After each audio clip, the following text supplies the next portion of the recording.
Bismillahirrahmanirrahim. Elhamdülillahi Rabbil alemin. Ve salatu ve selamu ala seyyidina Muhammedin ve ala alihi ve sahbihi ecmain. Assalamu alaikum everyone. This is Mustafa. We have started a new topic last week, the problem of evil, a Quranic perspective. So in our previous session last week with our panelists, Dr. Colin Turner and Dr. Harun Prim, and our guest speakers, we dived in a foundational, challenge, which is the problem of evil. We see many things happening around us in the world, and how we can do the interpretation from a Quranic perspective. So we would like to challenge this question, this spiritual question: why does evil exist? I mean, why Allah is sending these things? Why does sometimes appear those evil things are succeeding and the good people are failing? And how these calamities, challenges, and evil things appearing to us reconcile with the divine justice of Allah subhanahu wa ta'ala, His mercy and His wisdom? So how can we understand and have a satisfactory answers for these? So inshallah, in today's discussion and our panelists, with again Dr. Colin Turner and Dr. Harun Prim. One is from UK and Dr. Harun is from North Dakota, US. Inshallah, we will dive in. We went through the first indication and also some description of what is evil, what is the essence of evil.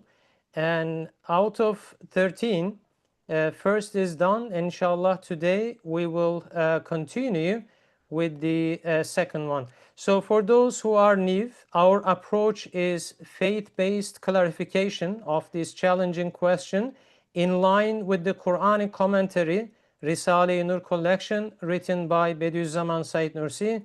Thank you very much for the Lighthouse for Humanity team for organizing these sessions.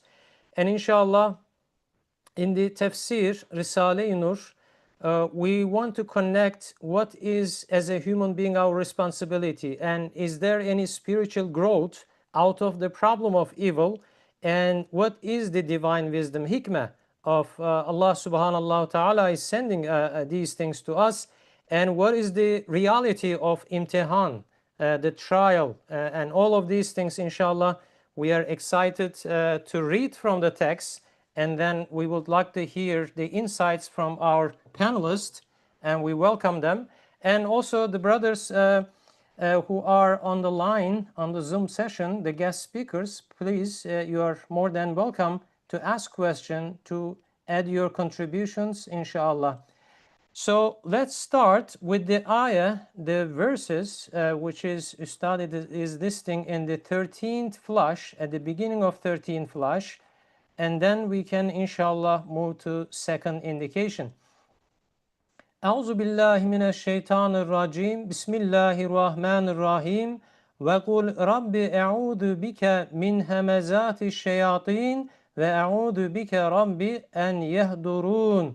So as a short translation, I seek refuge with Allah from Satan, the accursed, in the name of Allah, the merciful, the compassionate, and say, O my sustainer, I seek refuge with you from the whisperings of the evil ones, and I seek refuge with you, my sustainer, lest they should come near me. So this is from the Quran, and we went through the first indication. So inshallah, let me read first the second, and then we can go slowly to unfold the meaning of this. So second indication, the question is the creation of devils who are pure evil, and they're harassing the people of belief, and many people not believing and going to hell because of them appears to be terrible and ugly. How does the mercy and the beauty of the absolutely beauteous one, the absolutely compassionate one, the truly merciful one, permit this infinite ugliness and awesome calamity? Many people have asked about this question, and it occurs to many people. So this is a tough question, and inshallah, before we read the answer from Ustad, I would like to ask our panelists, Dr. Colin Turner, welcome, and Dr. Harun Prim also.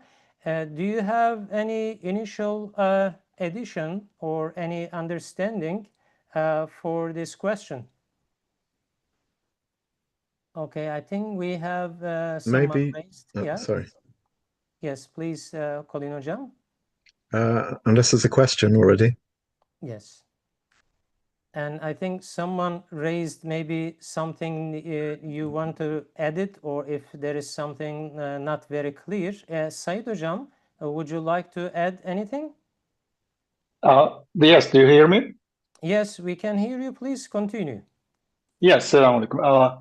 Actually, I have a regarding like translation, or rather than translation, there is a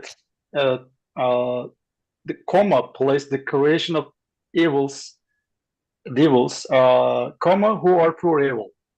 So I think in Turkish, when I look at its, I mean, is this şerre mahs olan şeytanların icadı? Is the poor evil is, what is the poor evil? Is this devil itself? If you put the comma, creation of devils, comma, who are poor evil, meaning creation devils is poor evil. If we put the comma like creation evils, devils, this what is evils refers to actually? My question is creation of devils, or just refer to the devils? I think it might be, because if we read like that, creation of devils, we are implying creation of devils is also pure evil, which is probably will contradict in the answer. So that will probably the evil is probably referring to the only devils, not the creation of devils. Okay, so I just like to reinterpret that. I just like to hear your comment. I think very good point, Said Hocam. I think Colin Hocam or Harun Hocam, are you agree with this statement, or anything you want to unfold the question a little bit more easy way? Yeah, I'd like to say, first of all, it's not my translation. I think there's a lot of problems with this one. So that's just to cover my own back, first of all. Yeah, before we get to that actual point, I'd just like to reiterate what I said last week, or what was said last week. Firstly, evil is real, but not existent. It has an external reality, حقیقت خارجی, but it doesn't have an external existence, وجود خارجی. Evil has no positive being of its own. It doesn't have an essence. It doesn't exist as a substance. It doesn't have any independent ontological status. It's an absence. It's a privation. So I think we have to bear that in mind. However, evil's not imaginary. It's not just a linguistic convention. It's not just psychological, because evil, basically, as we know from the word shar, means damage. And damage hurts. Injustice hurts. Loss hurts. These are not, things that we project subjectively. They have real effects in the world and on the soul. But evil, while it's ontologically serious, it has no external existence. Secondly, why it's necessary for the test. If the world only manifested pure good, it would be coercive. Faith wouldn't exist. It would collapse into just recognition, and obedience would have no meaning. So when evil is introduced into the scheme, there is ambiguity, there is risk, and there is also the notion of choosing. Do we choose? For example, will we choose God when he's not visibly rewarding us? So if there's no evil, there can be no attributes, actually. If there's no evil, there is only good, and we wouldn't know the good. We wouldn't be able to be patient, or have tawakkul, or have ikhlas, or have courage, or any of those things. So lots of the attributes, well, actually, the divine attributes we would be blind to them. Now, that doesn't mean that evil reveals who God is, it reveals who we are. Okay? Imtihan reveals who we are, and how we're going to function, you know. We have the amana, which is the trust, which defines who we are as created beings, and then we have the ahd, we have the contract that we have with Allah. And that contract, for it to work, there needs to be evil. Progress, you know, growth requires resistance. Um, you know, it requires friction. It requires loss, injustice, fear, absence, all of those things. Because if we don't experience those things, we're unable to progress. So that's what strikes me at the beginning, and I think the translation issue maybe have to think more about it. But it's not a perfect sentence. It's a restrictive clause there. Sorry, it's an unrestrictive clause there. The creation of devils who are pure evil. What it means is that the devils are pure evil. So I mean that clears up the translation, but it's not a brilliant translation anyway. Thanks. Excellent point. Thank you very much, Colin Hocam. Harun Hocam, would you like to add anything or to, see in a different way? I was contemplating, meanwhile, I think in the text it is clear to me that, the evil is attributed to devils, not the creation. Like, yeah, as you highlighted, devils who are pure evil. I read it like that. And with the summary of Colin Hocam, also we had discussed, of course, again, epistemology is very important. Like what Said Nursi wanted to mean is more important than, what he wrote, I think. And we know, from many wordings he uses, particularly in this treatise, when he says evil, on average, it doesn't mean pure evil. And we say that this world is like what we see evil, it's a mixture. And I think in the deeper sense, I think in the following sections, we're going to dive into deeper concepts like existence, non-existence. We see that actually the evil face or non-good looking face is related to non-existence. However, evil in general has existence. And we say something is evil, and at like any act, right? Take it killing, murdering, any act on the face value looks evil, but at the same time it is creation and it is allowed, right? Because it happens. Um, However, we see that everything is mixed, we cannot say someone killing someone, it's pure evil from the perspective of the intention of the murderer. But when we look at God's mercy allowing this happen, there are consequences maybe we are not aware of that just renders it from other perspective not evil. Of course, based on the intention, the committer has to be punished. That's another story. But just to make my purpose, evil is on average is not actually evil. Even we can call evil as just the opposite of it, because again, everything in this world is mixed for a reason, mostly connected to our examination in this world. So really, it is very, how to say, it's not a concrete concept in the sense that it can, from another perspective, evil can be really good looking, what I'm saying. So, but I think we need other concepts to get it more like existence and non-existence concepts. I think those concepts would make the point more clear so that we can distinguish. Harun Hocam, thank you very much. Yeah, it's really important to understand the first question, what we are asking, and then we move to inshallah answers.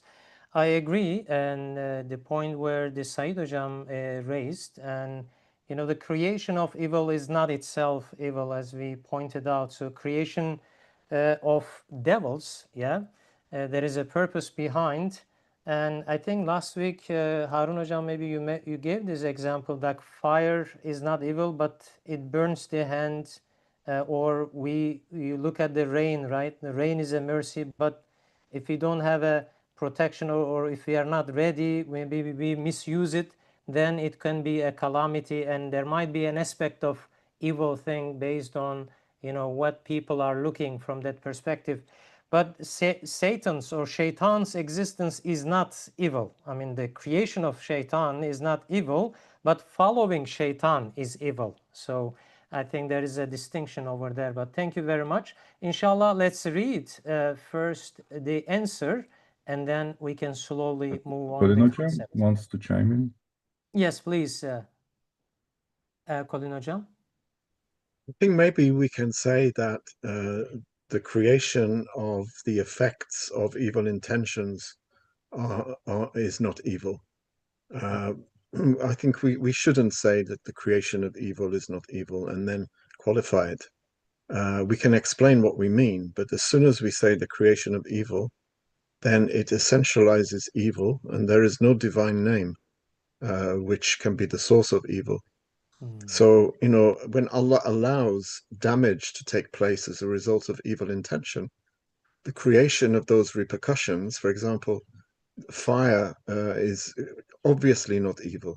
But if fire burns someone's house down and causes the damage, then the creation of that is not evil. The person that loses his house will think, yes, how evil it is, how terrible it is, how awful it is. But the creation of that fire and the resulting damage, the creation of that is not evil. We have to really, I think, be careful with our language. Very good. Yeah. Thank you very much, Colin Hocam. The answer, in addition to the minor evils, there are numerous universal good purposes in the existence of Satan and human attainments and perfections. Yes, however, many degrees there are from a seed to a huge tree, the abilities lodged in human nature are more numerous. There are degrees from a minute particle to the sun. For these abilities and potentialities to develop, action is required, a transaction is necessary. The action of the mechanism of progress in such a transaction is brought about through striving, and striving occurs through the existence of evil spirits and harmful things. Otherwise, man's station would have been constant like that of the angels. There would have been no classes in humankind which resembles thousands of species, and it is contrary to wisdom and justice to abandon 1,000 instances of good so as to avoid one minor evil. For sure, the majority of the people embrace misguidance due to Satan, but Maybe before switching, it's a nice chunk to talk about, right? yes, so maybe we stop here, right, Harun Hocam? Maybe. Yeah, I'm sorry for stopping, but I felt like maybe our memories cannot go further, I think yes, you're absolutely right. Yeah, please, Colin Hocam or Harun Hocam, which one you would like to make first comments? Aaron should go first because he I was saw I was the waiting for you, organic Hocam. break. No, Well, no, you, anyhow, because okay, you sure. saw the organic break there. So please go. Okay.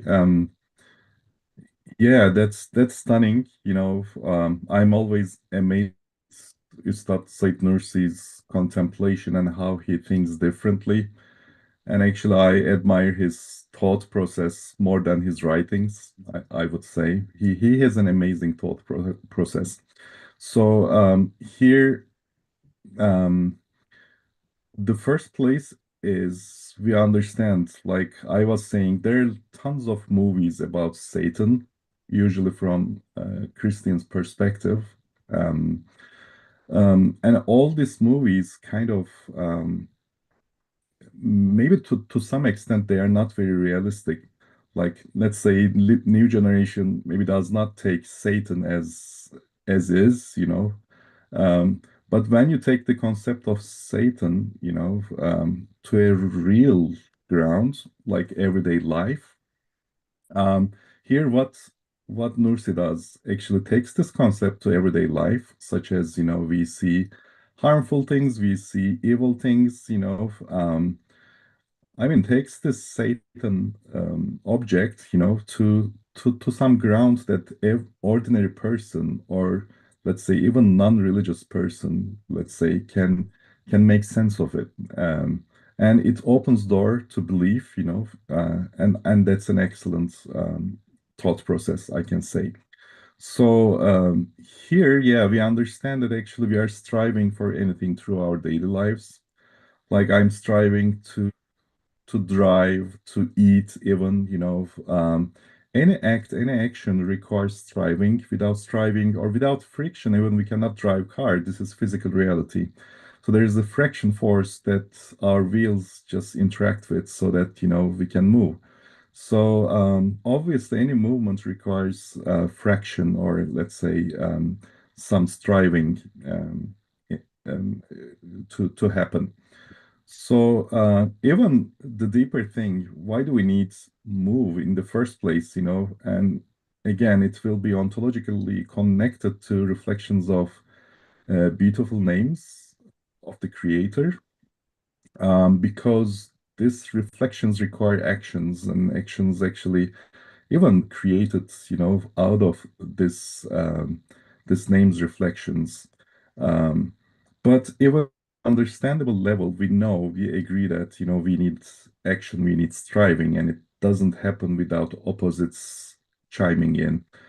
And we know that when we look at the meaning world, like something is beautiful, good, or the opposite, then we know the opposites of this positive sentiments actually is there, for us to understand the degrees happening inside these positive sentiments, such as when we say this is beautiful, and actually look at the rose, it is beautiful, but we know that rose has thorns, and it's not beautiful to some sense, Uh, so what do we say? Actually, what I see beautiful, it's not absolute beautiful, um, especially for some senses. So in what I'm saying is, uh, there are degrees of beauties, and we can see physically. And also, we can see maybe it is more permanent in non-physical stuff. What I'm saying is, when you look at ordinary people like me and another person, maybe we are almost the same. Like we can summarize our physical vitals, very similar. And even our career plans and what we have may be very similar. Our striving levels are very similar, maybe. But we know that what makes human actually human is more internal than external. Maybe, the way we learn things, the way we understand the universe, the creation, it makes the ultimate difference. And actually, these are the degrees that we are having, connected to how much I am really into reflections of the creator by the names, by the attributes.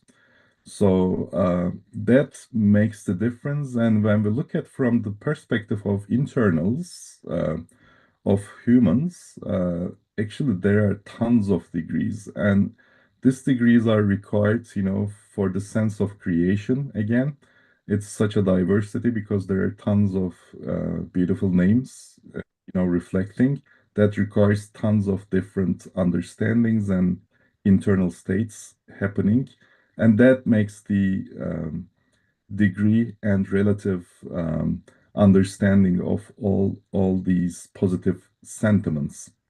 If they weren't there, if opposites to positive sentiments weren't there, then these degrees would not happen, because striving would not be in the place, and that would render humankind to the same flat space, which sounds like angels, as Ustad beautifully puts.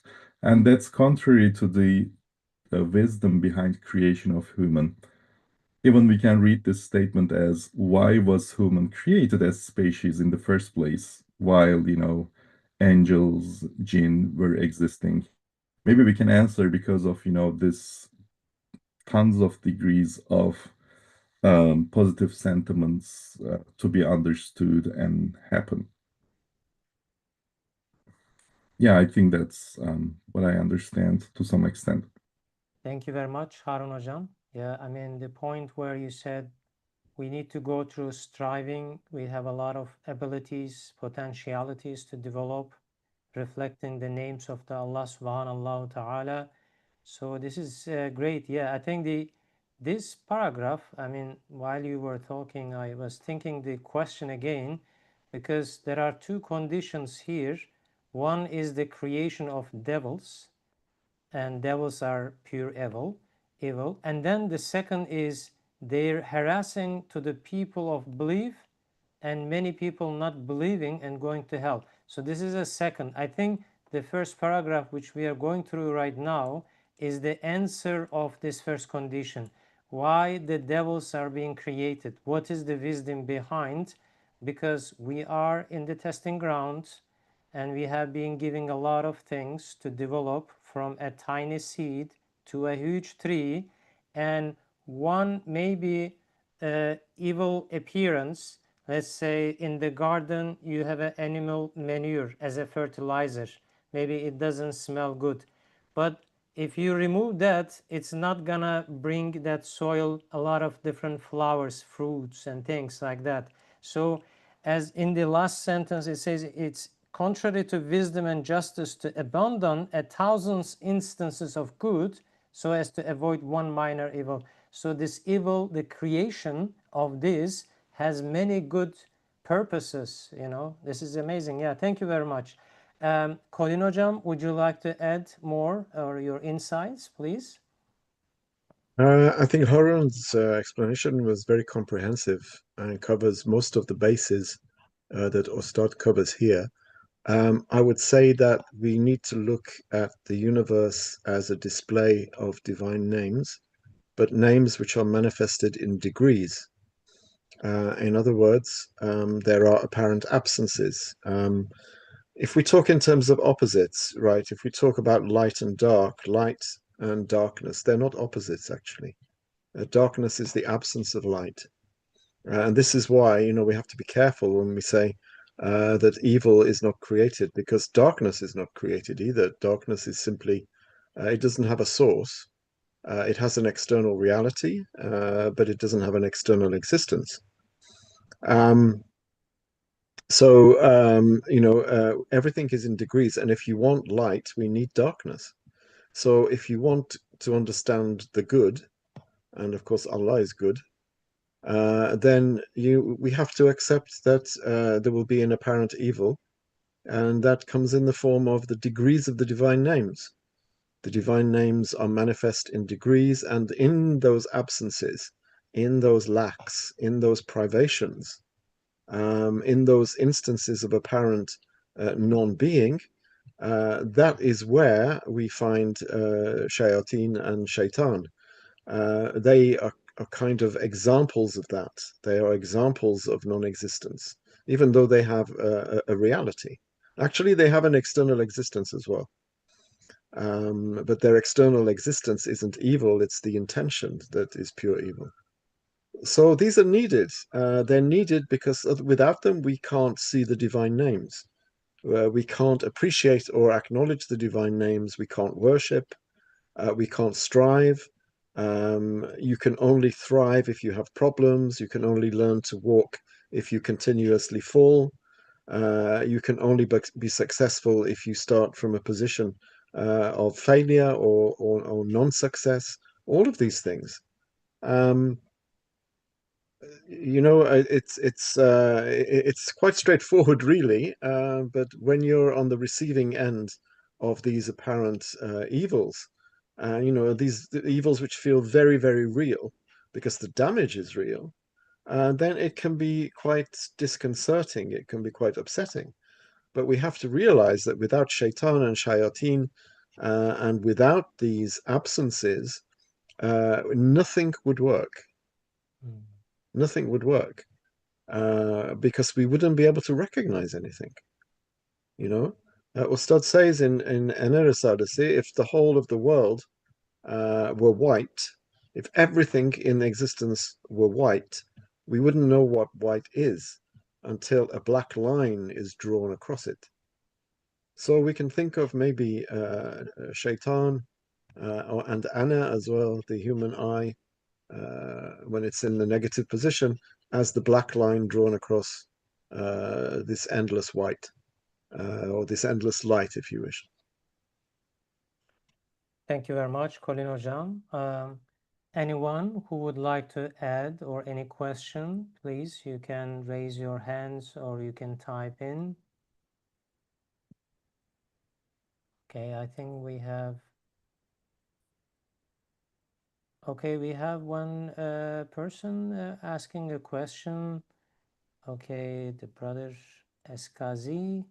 Nature does not create dualities, and he said, can I ask for what is the natura oppositorium of the degrees of both Al-Rahman or Rahim, say in the relation for the believers in relation to the unbelievers?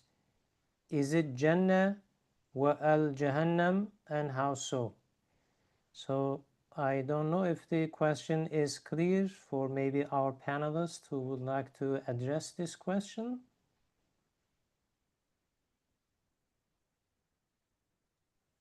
So I would say that just a very, very impressionistic response, because I haven't really thought about it, but there is no opposite to Rahman and Rahim. There is absence of mercy or apparent absence of mercy. All of these lacks, all of these absences are actually apparent. It actually just means a lesser degree of mercy that we are perceiving. But we would say that it is a lack of mercy, Rahman, general mercy, Rahim, exclusive mercy, however you want to translate those, the absence of it. So in behavior, for example, absence of mercy means cruelty. Absence of exclusive mercy means lack of compassion. So these manifest in different ways, in different very negative ways. They're not opposites, they're absences, but the absences are also in degrees, obviously. That's as much as I can say about the question anyway. Thank you very much, Colin Hocam. And Harun Hocam, would you like to add anything to this question? Oh, actually, for Shazi's question, if I understand correctly, maybe I can just if it's the general meaning of Rahman, where Rahim has more special or consequential meaning, right? We are just understanding that we see Rahim is very special things, like when you kind of obey the rules, do good things in a way, you deserve the mercy, a special mercy. Whereas even if you're lazy, you're not obeying the rules, you're not doing good things, still you're having the mercy, you survive. Basically, it's the absolute mercy. So yeah, it happens. And as for the hell concept, we know that even hell is mercy to non-believers. Maybe Shazi wants to make this point, because we know that existence in the first place compared to non-existence is a mercy. So in other words, we know that being in the hell versus being nothing is a mercy in the first place. And I think the point here, actually, when we understand the Esmail Husna, actually, it's not just one name, right? I mean, because justice requires, as mentioned here in this paragraph, justice requires hell being created in the first place. Mercy requires also non-believers, requires mercy to some point. So justice and mercy together should be taught. Even more constellations of beautiful names should be taught together. And if we think of names all together, actually it makes sense. It makes just, it makes beautiful, it makes tons of, sense.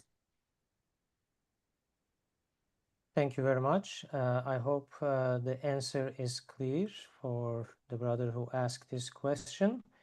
And if we don't have any other comments about this paragraph, inshallah, we can move to the second paragraph, which can address to the second part of the question, inshallah.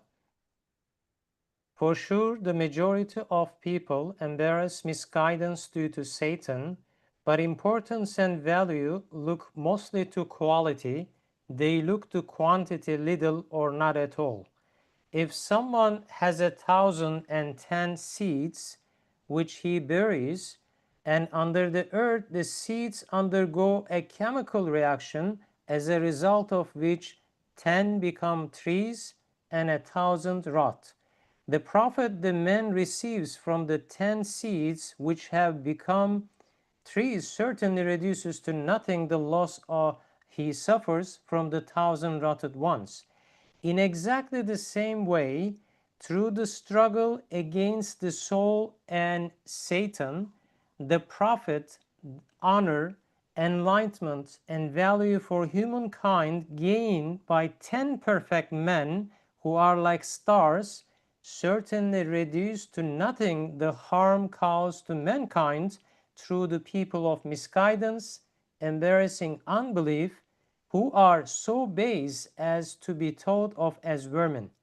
Since this is so, divine mercy, wisdom, and justice have permitted the existence of Satan, and allowed him to molest men. So maybe let's stop here in the second paragraph, inshallah. We can ask our panelists. Colin Hocam, would you like to share your insights on this paragraph? It seems to be self-explanatory. I need to think more about this. It's often said that heroes are remembered more than villains. People are talking about the prophets, our prophets, and all of our great Sahabi and our ulama and our great personalities. And no one remembers much about the idiots and the murderers and the thieves and all of those people, because it's the quality of Iman and the quality of Ihsan and Islam in these individuals has actually fueled civilizations and has led to wonderful things. So here it's an issue of quality over quantity. It just took one man in receipt of revelation, 23 years, we can say 3 decades after receiving revelation, for a whole civilization to come into existence between, with thousands of miles span. And within 100 years, it stretched from China to Andalus. So, it's the quality of the Iman, it's the quality of the struggle, it's the quality of the tawakkul, it's the quality of the taqwa, all of these things, which are important, rather than the incidental instances of evil, which actually are needed, as we've seen. But they don't really mean that much in the great scheme of things. This is what I think he's saying here.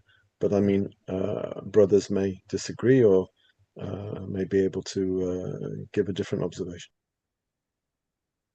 Thank you very much for sharing the insights, Colin Hocam.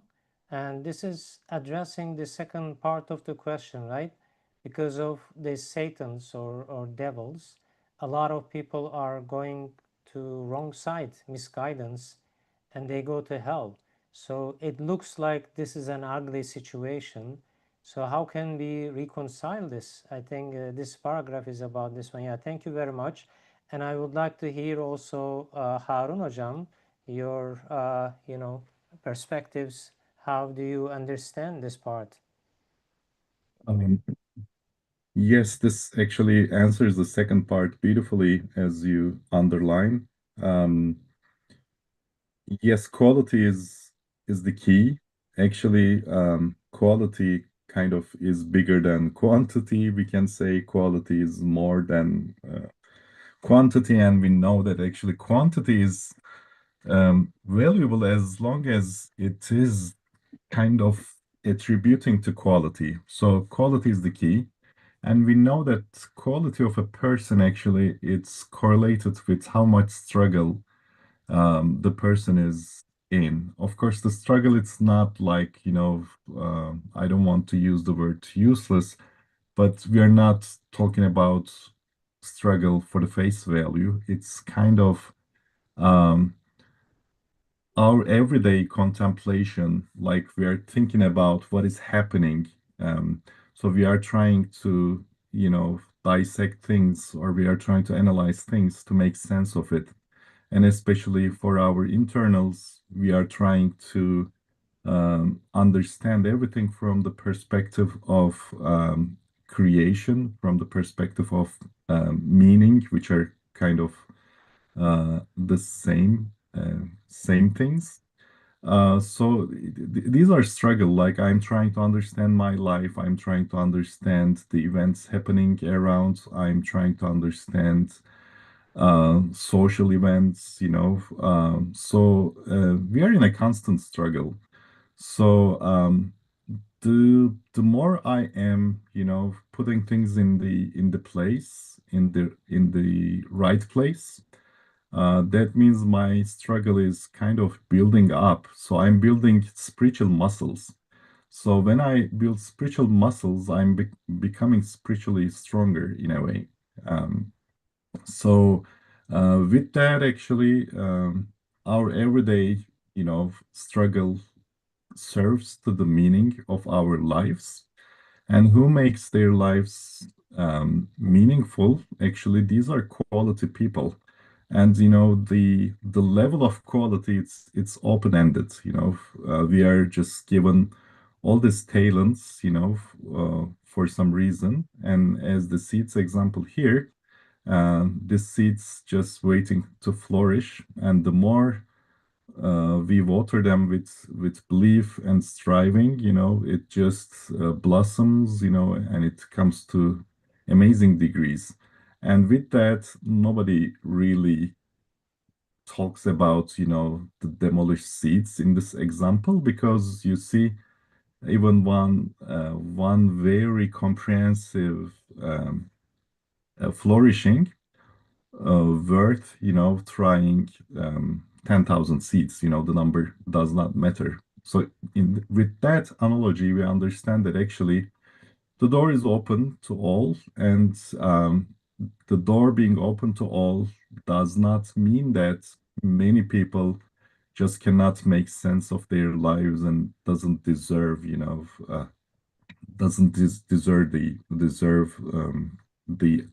good outcomes to say. Um, yeah, even in everyday example, we can say like people are paying tons of monies for research, right? And most of this research money is kind of wasted because it is really difficult to come up with something remarkable, innovative.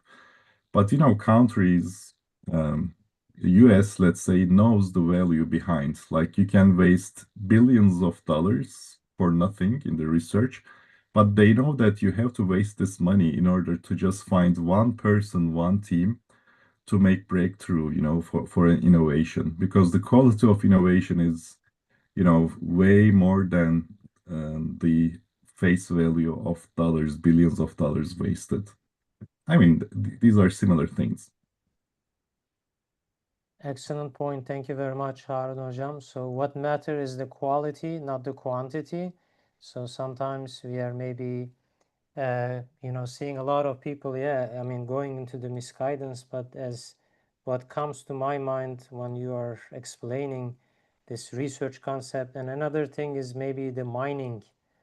People, one time I saw it in a documentary, people are digging on the ground to find just a few grams of gold, but maybe they filter at 1000 kilogram of soil or dirt to find maybe 10 grams or 10 kilos of the gold. So at the end, when they achieve that little amount, because they know how valuable gold is, they don't care about what suffering they went through, right? So those 1,000 soils, just a normal, soil, doesn't matter for them because they achieve the high quality, high profit, and enlightenment, and the value over there they see is much higher. So it's like a 10 perfect men, as Ustad is explaining here, like the stars of the humanity, like the prophets in the humanity, which what they went through is amazing.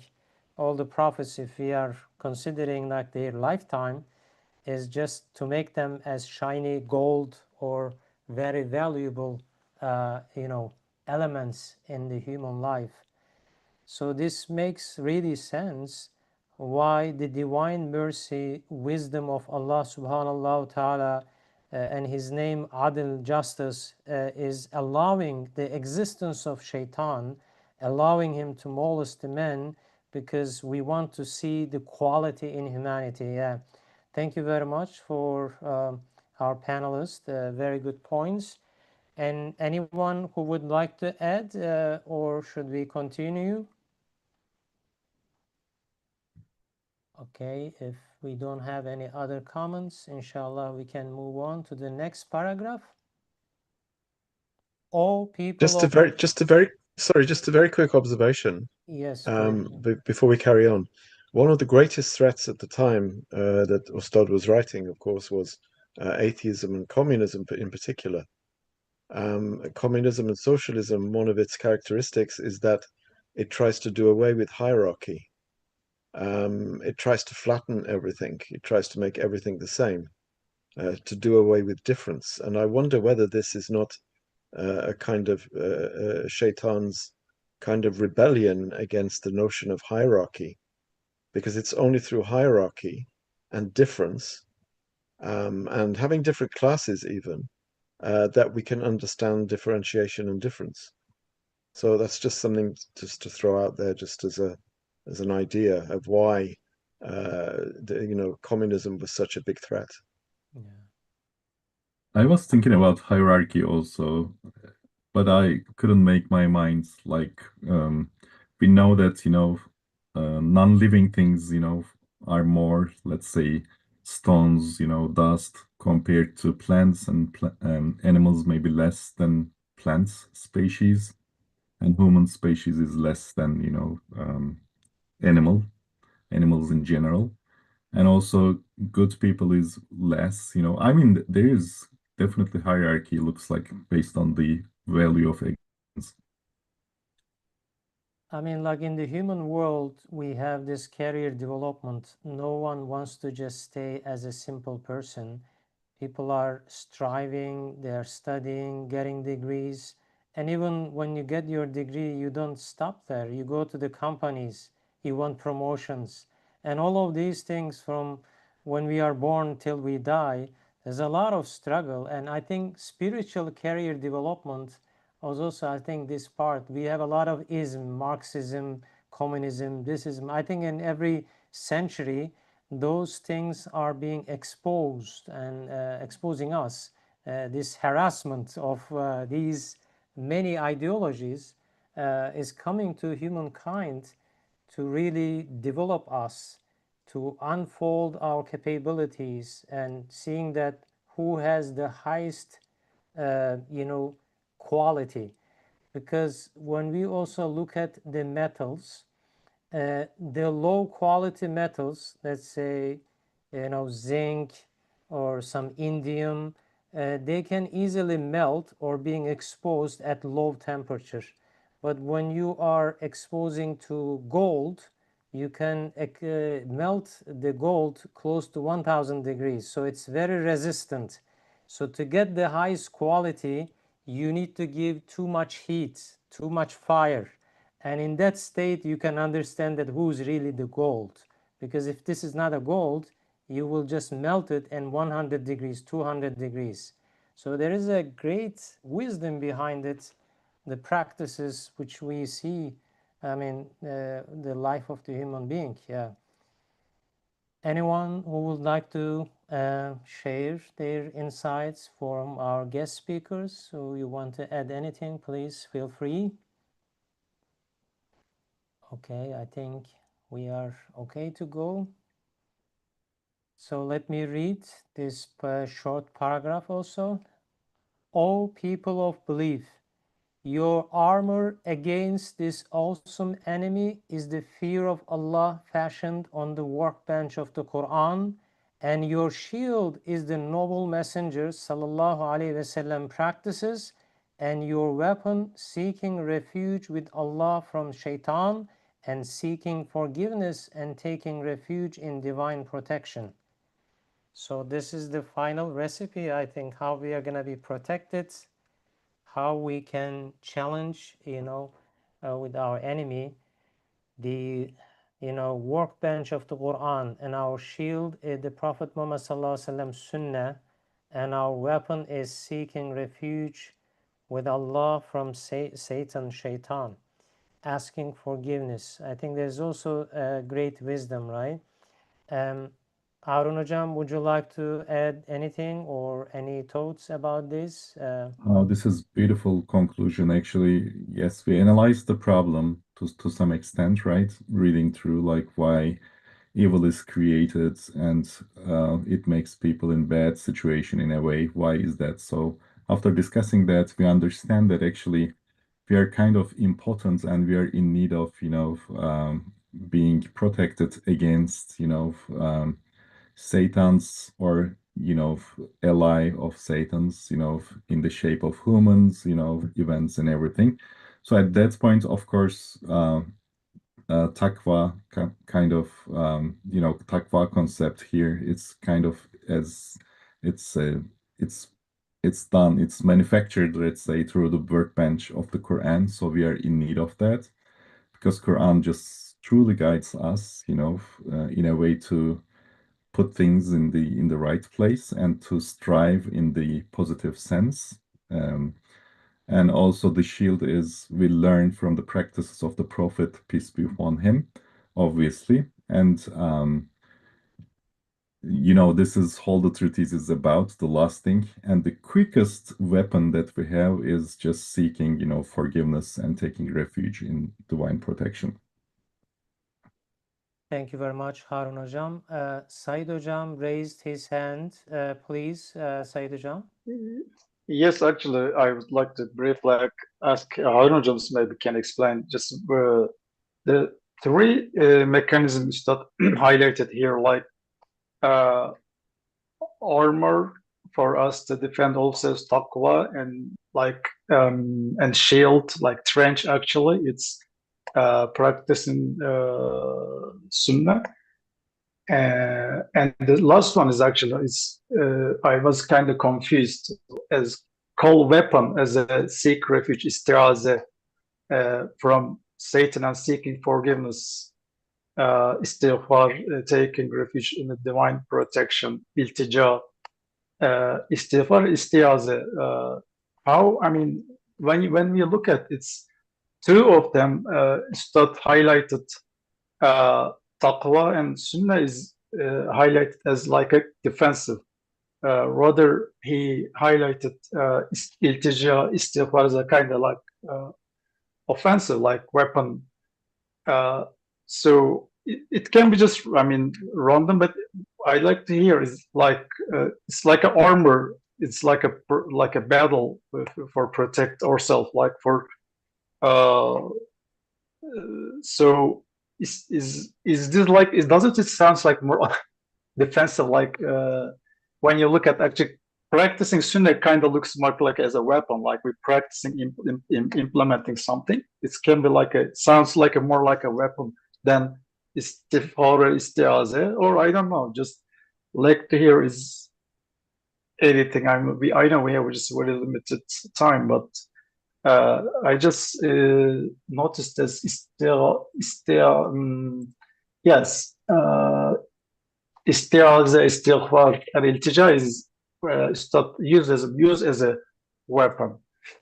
So this sounds like a 14, like more defensive, playing more defensive instead of like offensive. So how it can be offensive too. I don't know. Just if anyone like to say anything about it, I'd like to hear it. That's all. Thank you. For Said Brothers, inquiry, actually, I was thinking of this not from the defense perspective, but zırh, the Turkish of this armor, zırh is for individual and it needs to fit us. It is very particular. And obviously, all of us are subject to Quran, right? And we need to make sense of it so that we can have our own zırh. You cannot fit somebody else's Quranic understanding to yourself. You need to have your Quranic understanding so that it is your zırh. I understand this is very individual. The other thing is we need a strategy, in this war example. That means we cannot decide the points of this spare, what they say. So this shield is what I understand. It's a location in this example, and for this spare shields, actually, it is already decided. It's already it is the prophecy. It's the standing of the prophet. You just need to pick that shield. You cannot decide on it even. Or if you don't use shields, even if you have zırh, you will have difficulties definitely. This is how I took the analogy, and the weapon is something practical. So, which is this "Euzu billahi mineşşeytanirracim" statement. It is very practical, practical, so that we can just use our mouths and we can seek for forgiveness by this way. So I think this is why it is, from the practical point of view, it is resembled to weapon. According to Ustad, obviously that one's most disturbing to the Satan, because Ustad called as a weapon instead of more like this defensive mode. If we keep doing it, it's kind of like we actually disturbing Satan more. We keep doing istighfar and istiaza probably. So maybe we shouldn't underestimate that. Of course, Satan doesn't want us to be aware, so once we're aware, we are seeking for forgiveness. So excellent should be point, hating because when we consider like a weapon in the physical world, it's something like active or action we need to do it like from our physical body. But in the other worlds, in Akhirah dimension, as Sayyid Hocam mentioned, that Shaitan is being disturbed by astaghfirullah. He doesn't want us to say this. So it's like maybe that word is being translated into as some sword or something in a different dimension. Yep, exactly. Right? Or when we... It sounds like that, yeah. Yeah. Sometimes they bring it like laser sword or something, right? It just pops out. Maybe this is much deeper than a laser, much stronger than the laser, saying astaghfirullah to, and seeking refuge to Allah subhanahu wa ta'ala. Thank you. Well, that was the, the famous verse when the Adam, when he find out the shortfall, the Jannah, the tree, he just doing the tawbah, right? So he just acclaiming his repentance. That was the first, he's doing just repenting, doing istiaza. Yeah. As soon as he find out that he committed crime. Yeah. Maybe Thank you. Attacking back to Shaitan. Yeah. Fatih Hocam, you raised your hand. Would you like to add final words for our session? Yes, please. Fatih Hocam, continue. You can unmute. Okay, thank you. Just a contribution about this weapon issue. There's a verse in Quran about the attacking of Shaitan to us. When Shaitan attacks us with a waswase, we are urged to take refuge in Allah, istiaze. So we are not told to find solutions and persuade Shaitan. It's not practical. We should take refuge in Allah, and Allah will protect us. And that's the weapon. When we trust on Him. He will protect us, inshallah. Thank you. Thank you very much. Excellent point, Fatih Hocam. Very good aspects. And we thank all of the attendees, our listeners, our contributors, our panelists, Dr. Colin Hocam, Dr. Harun Prim Hocam. Thank you very much, We everyone. didn't hear from Colin Hocam what he thinks about this analogy. Oh, okay, yes. Colin Hocam? I think the time is up, but basically we make dua either for khair or for shar. If we're not making it for khair, we're making it for shar, even just through omission. So, taking refuge here, and our shield is our dua, Joshan. We think of Joshan. Our Joshan is our seeking refuge. It's our defense, I think. Allah Allah. Thank you very much, Colin Hocam. Did I miss anything? Any messages on the chat box? I'm just checking right now. Thank you. Any final words? If not, we can inshallah conclude this session for Thank you, today. Mustafa, for moderation. Thank you very much, Harun Hocam and Colin Hocam. And Thank you. Cezmi Hocam, would you like to make a dua for the final? inshallah. سبحانك لا علم لنا إلا ما علمتنا إنك أنت العليم الحكيم وآخر دعوانا الحمد لله رب العالمين. اللهم فهمنا أسرار القرآن ووفقنا لخدمته في كل آن وزمان. O Allah, grant us understanding of the mysteries of the Quran and success in the search of it at every instant at all times. Ameen.